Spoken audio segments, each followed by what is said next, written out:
Okay, we have one more presentation about CILA. This will be on supporting behavioral needs in CILA. It's a reality that individuals with more unique needs are sometimes have the hardest time accessing services. So I'm really thrilled that Eileen Bennin, the proud mom of 2 adult sons with autism and intellectual disabilities, and Kim Berenberg, the clinical services manager at Glenkirk, are here to discuss their housing model and how to support individuals with behavioral needs. So please help me welcome Eileen and Kim. Good afternoon. Make sure everyone can hear me. Again, my name is Kim Berenberg. I'm the Clinical Services Division Manager at Glenkirk. Today I'm joined by Eileen Bennin, a parent whose sons reside at Glenkirk, to talk a little bit about her story and then how we partnered together to provide them supports in a CILA setting. Just a little bit about Glenkirk. Glenkirk was founded in 1954, so we've been around for quite a while. We did start, it was started actually with a group of parents who had gathered together trying to find solutions for their kids, and it evolved to include day services, residential services, and clinical services. Our residential program has 20 CILAs, 3 FLA sites, which are host family, where up to 2 individuals would live with one around-the-clock caregiver, similar to foster care type of environment. A community living facility, which is an apartment in which there is not staff present in the units, but there is staff present in the building at all times for support. That's for somebody who's learning those skills to take the next step out into independent community living. And then an independent living program in which we support through intermittent CILA individuals in their own apartments, condos in the community. Day and employment services include sensory and therapeutic programming, which would be kind of wraparound services of occupational, physical, speech therapies, as well as creative arts therapies, such as art and music. We have community and social skills building curricula, social enterprises. For example, we have a shredding company that's based in Northbrook that employs 14 people with intellectual disabilities full-time. And then community employment, which is job seeking, job attainment, and then job maintenance through either on-site coaching or just keeping that connection with the employer to ensure that that individual can remain in that community employment. And then clinical services, which we'll talk about more in depth after Eileen speaks, which is about integrated care. It's about care coordination of medical and behavioral health. It's about linking with specialists, as well as the individual and group therapy and behavioral supports. I will pass the mic off to Eileen Bennin, and she's going to talk about her experience. Well, that's me with brown hair. And those are my 2 sons, Stephen and Howard Bennin. They're sort of going through different stages of their lives. They were always very handsome-looking boys when they were younger, and they attracted a lot of attention because they were cute and adorable, but within 3 seconds of anybody meeting them, they finally figured out in those 3 seconds there was something grossly wrong with them. Howard now, that was Howard to the left, is now 44, and Stephen is 46. I was a young mother at the age of 25 when my son was, Stephen, the one on the right, was diagnosed, and a woman who was only 60 years old at the time, and now I'm 13 years older than that, said to me with gray hair, and I thought she was the oldest person I had ever seen, said to me, your son is mentally retarded, autistic, and emotionally disturbed, and I suggest you get him in school immediately.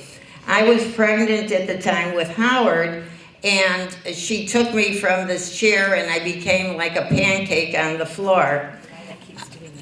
I went home, and I ate a whole box of toffee squares, threw the box away, and decided that was my morning, and I was going to make a life for these two boys, which wasn't born yet, and I didn't know he was going to be the same. So we went through public school on the North Shore, NSSCD, and also at Malloy in Morton Grove. And we were really pretty much privileged to be part of a very fantasy Disney-like school district. Everything was provided for you, one-on-ones, you name it. And I thought I had two terrific stars that when we transitioned out of school, that any agency would take us. So we went around to all the well-known agencies at the time, and they said, "Are you crazy? We can't take your sons. They're too involved. They have autism. They're going to need a one-on-one staff. We have groups of 60 and 50, and you won't get a one-on-one." And I go, oh my gosh, I just thought I had gotten, hit by a boulder from Grand Canyon, and then, the volcano exploded on top of me, and then I had to cross the river, and there was the Great Flood. And I didn't know what I was going to do, and all of a sudden I go, who's going to help me? So finally, I got in touch with Glenkirk, and Glenkirk said, we'll take your boys. So I was, by that time, very intimidated. I did not know how to navigate the system. They said to me, now you have to call CAU. I go, what is CAU? Who is this agency? Who's going to walk me through all of this? So I consider myself very lucky because many people get caseworkers that are not helpful and you become a number. I was lucky that I got somebody at least I could talk to and cry to. So we went to Glenkirk. Glenkirk decided to take us, but I knew nothing about what an agency was going to provide for me. I thought it was the same thing as NSSCD all over again. And here I have these two boys extremely involved. The only thing they had going for them is, they acted funny sometimes. So, I got a new car many years ago, and Howard yells out, "New car, hold on tight." So I would tell them these stories, and people would immediately think, oh, we can help them. But I didn't tell them all the ways they were challenged. They cannot speak their needs, their thoughts, their feelings without great stress and challenge. They're sleep disordered. Stephen got in the fetal position at night and rocks himself to sleep. Howard would throw a party in his bedroom. We had to put Howard in the basement so we could sleep. My husband was training to be a dermatologist, and he was in his residency. He would choose to stay at the hospital rather than come home. I couldn't get babysitters. Nobody knew how to take care of them, and this kept on going year after year after year after year. I don't think I had a typical normal day except for taking a picture when everybody would smile. But there was always something going on in their life. Now, if you took Howard out and somebody screamed at the top of their lungs, Howard could get up and decide, I don't know how to deal with this screaming, so I think I'll just take a chunk out of his face, or I'll take a chunk out of his arm. And Stephen would decide, I think I'll just hit my head against the wall and make a lot of noise, because I don't like being in this room with 60 people. So when Glenkirk said, we'll take you, I said, we're going. That's it. I knew nothing about it. I have to say that the first 3 years, 5 years, 6 years were like an experiment. They were not easy. They were not easy. I was waiting on the luggage every single day to pack somebody up because Howard was biting somebody. Stephen was screaming at the top of his lungs. And then somebody at Glenkirk noticed, they can't be in this environment. You can't put somebody with autism in a room with high ceilings, big lights, a humming off the light, and 60 people. And unfortunately, there was a deaf person there that deserved to be in that room too, but he would scream. And then Howard would run across the room and bite him. So all of a sudden, I had a child that everybody was afraid of. And I mean everybody. Oh, I won't work at that house. Oh, I won't be the staff there. So it took years of training and modifying, but mostly having people listen to me, okay? I advocated and advocated and advocated. Howard cannot be in a room with all these people. Stephen needs something to do every day. He was sitting on a metal chair. And that wasn't life to me. I was used to my sons being productive, doing something meaningful with their life. And now I only wish I had a picture of it, but last Wednesday night, Stephen, who's 46 years old, cannot speak his name, his needs, or his thoughts, was given an award for being a volunteer at the Deerfield Township Food Pantry for stocking the shelves. Glenkirk made that happen because I never shut up, okay? Do not be quiet. Your child has a skill, build on that skill. Go to the management people in your agency and say, look what my child can do. Howard now has a one-on-one because he scared everybody to death. And because he has a one-on-one, he is able to cope with the environment that he lives in. He's able to cope with the environment that he is included in the community. He's part of the Next Gen program. It is a community-inclusive program created by Glenkirk where every single day they either go on a recreational tour, a cultural tour, or a vocational tour where they do some type of meaningful work. He would not be able to do that unless Glenkirk listened to me and I said, get this volcano away from me, get this flood of people away from this boy. Let him show you what he can do, and he did. And every Wednesday he goes to, it's a parent-run Starbucks called the Perk Cafe in Glenview, Illinois, where he wraps the muffins, he wraps the bananas, the apples, he cleans up, he fills the sweet and low bills, building on the skills he has. He also can read and write, and he can go on the iPad.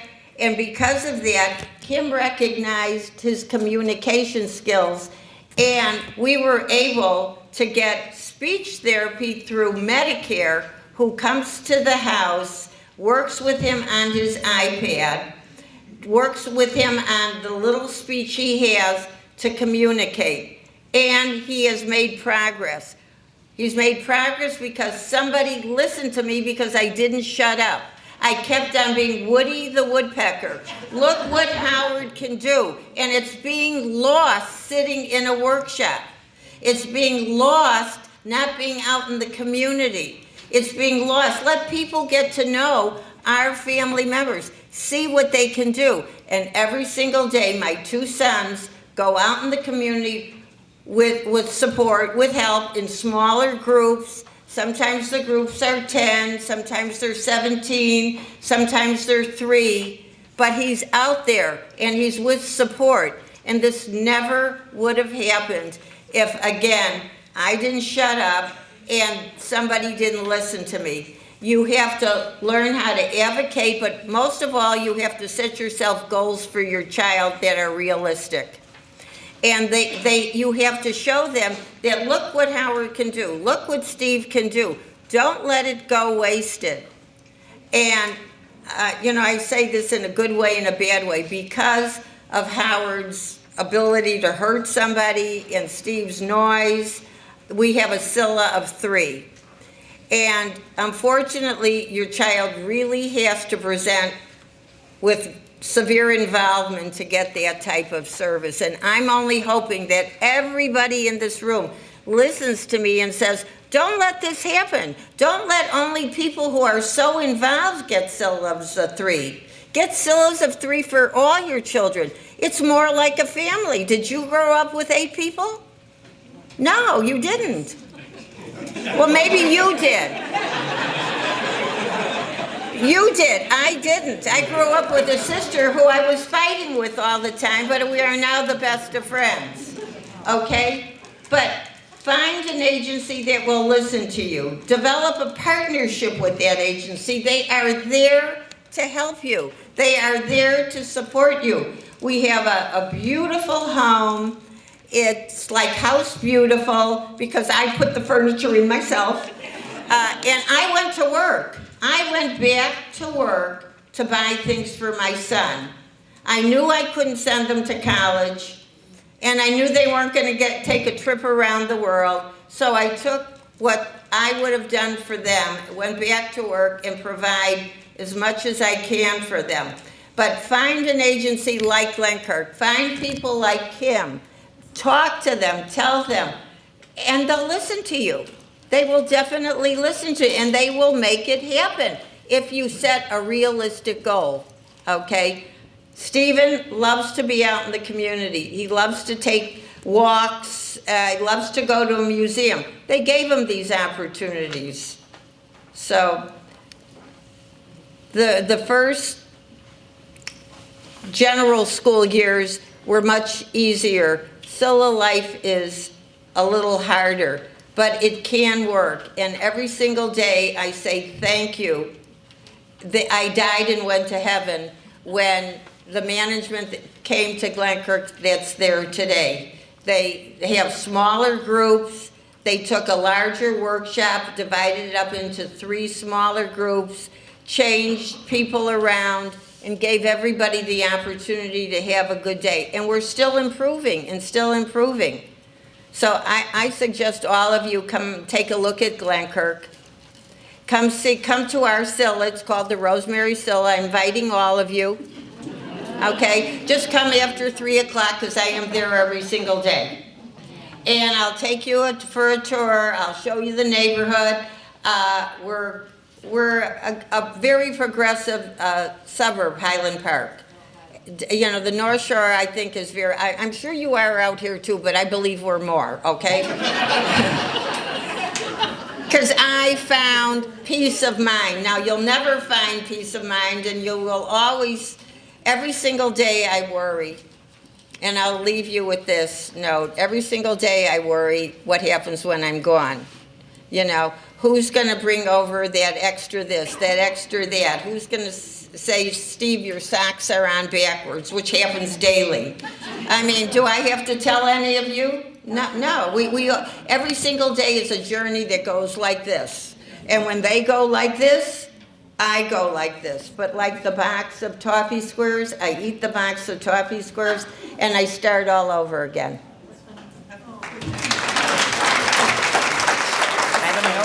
Lovely. So wonderful. Thank you.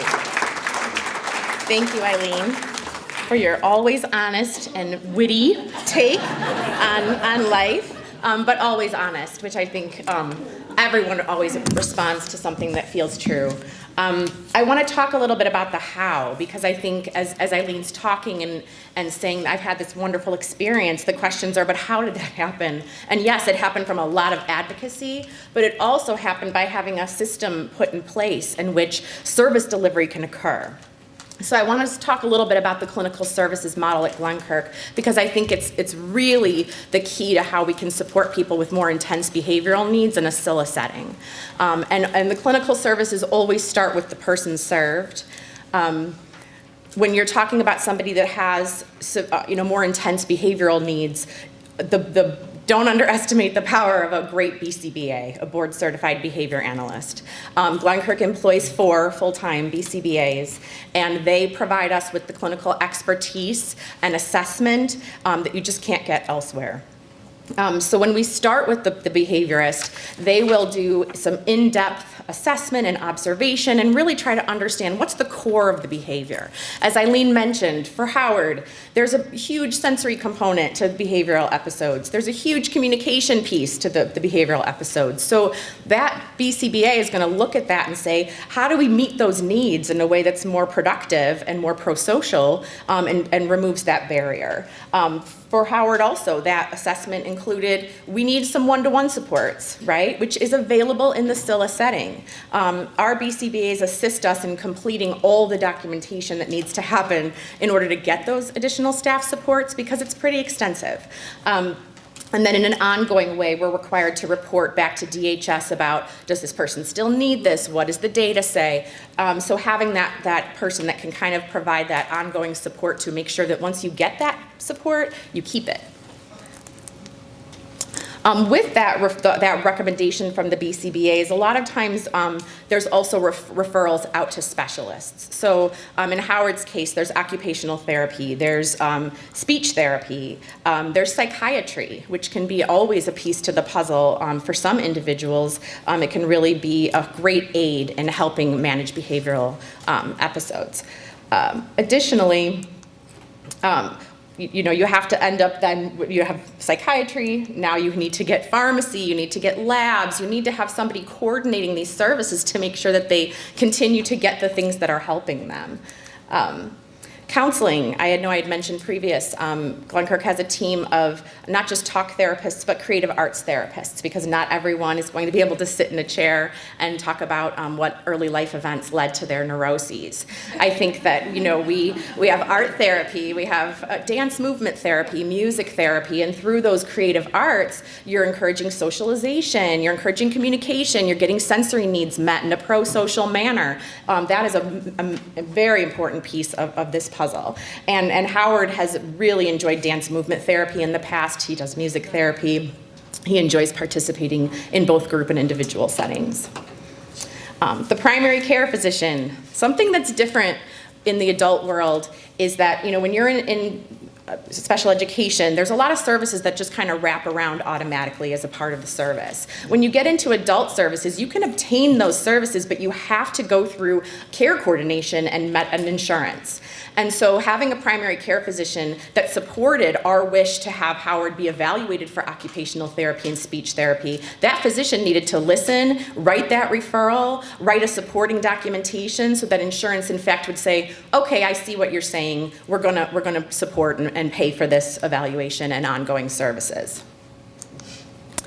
Glenkirk employs a full-time care coordinator, and her role is really keeping all of these plates spinning, making sure that we're meeting all the documentation requirements that we have for insurance for all of these different services, making sure the appointments are made, that people get to their appointments if they need support to do so, and really just making sure that the things that we obtain we're able to maintain in a pretty complicated service delivery system that requires an intense amount of documentation. The nurse, when you're in a CILA setting, you're dependent upon staff to provide care. And I think that those staff not only need to know the behavior plan, they need to understand the medications. In a CILA setting, they're administering the medications.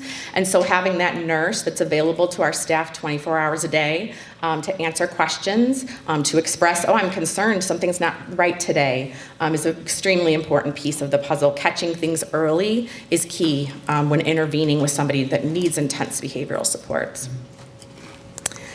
And then we can't forget about the queue. At Glenkirk, our QIDPs manage not only the staff, but the operations of the CILA home.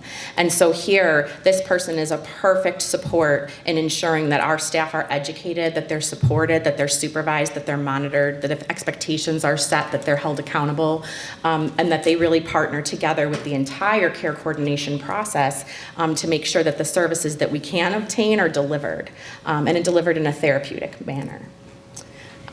So that really is kind of a overview of how you can take all these different modalities and all these different services and use them in conjunction with one another to support somebody with intense behavioral needs. Well, Nice. that's the love of my life there. And there's That's Howard, he's 44. That's a current picture of him. He used to have a lot of hair. And now he's bald. But I love him with the bald head, yeah. That's right, with all your heart. So I just wanted to open it up to questions to either Eileen or myself. Questions? She has a question back there. I'm sorry, I don't know if I missed it. What is QIDP? It's a qualified intellectual disabilities professional. When you're in the adult system, you are required to have a case manager that kind of writes the program plan, identifies goals to work on, and really kind of oversees the services. First of all, I am so proud of you because you fought that battle 20 years earlier than I had to fight it, so you paved the way for me. And Thank you. when my boys entered school, I think PL 194 that mandated public school be available for people with disabilities was about 6 years old. And it was those parents that had opened schools and churches and basements that I owe my gratitude to because they made it happen. And just remember, the American Disabilities Act says that everything that you have as a citizen of Illinois are your civil rights to be withheld up in a CILA too. Yeah, so we have to keep paying it forward, right? It never ends. You have to keep on building for the next year and the next year and the next year. This is not going to go away. Your children are going to be disabled, for their whole lives, but you need an agency that will take the best of what they can do and enhance it. And that's what I feel my mission is to try and get my sons to reach the highest level of ability they can in the best environment they can. And you have to identify that, and then you have to talk to somebody as articulate and well-versed in the system as Kim, because she really knows the system and she knows how to navigate it for a parent. And that's the most important thing. There are things out there that are available. You have to partner with an agency that will navigate the system for you and make that happen. Well, that brings me to my question, because what you said is true. It's not the agency, it's the person you get in that agency, because I've been in an agency where every answer is, well, I don't know, but I'll look into it, and I never hear anything back. So I want to know, how do I get to Kim? 272-5111. Look at Kim, she's panicked. She's like, oh. But Kim, you're going to have to buy her some toffee squares. I know, that's for well, sure. toffee squares is the answer, and I'll give you the recipe because I make them at home, and whenever I'm really down and depressed, which could be once a day, there's always a toffee square available. I think I even have one in my purse. Okay, but if you don't have a sense of humor and you don't look on the ability of your child and you don't develop a positive relationship with somebody in the agency, but every agency, and I hope I'm not overstepping my bounds here, has a culture. And you have to work with the culture in the agency that you're from, and I just have one that listens to me. I think a lot of people don't want to return my calls at times, but they listen because, again, set realistic goals. Howard and Steve are very involved. They cannot walk down the street unattended. Howard can read, write, he can do a 1,000-piece puzzle, but he'll walk into a car. So build on what the ability is. Talk to the management people. Have somebody in your agency navigate it with you, and you can make it happen. A great big thank you to Mrs. Great example of advocacy and partnering. Thank you. Thank you.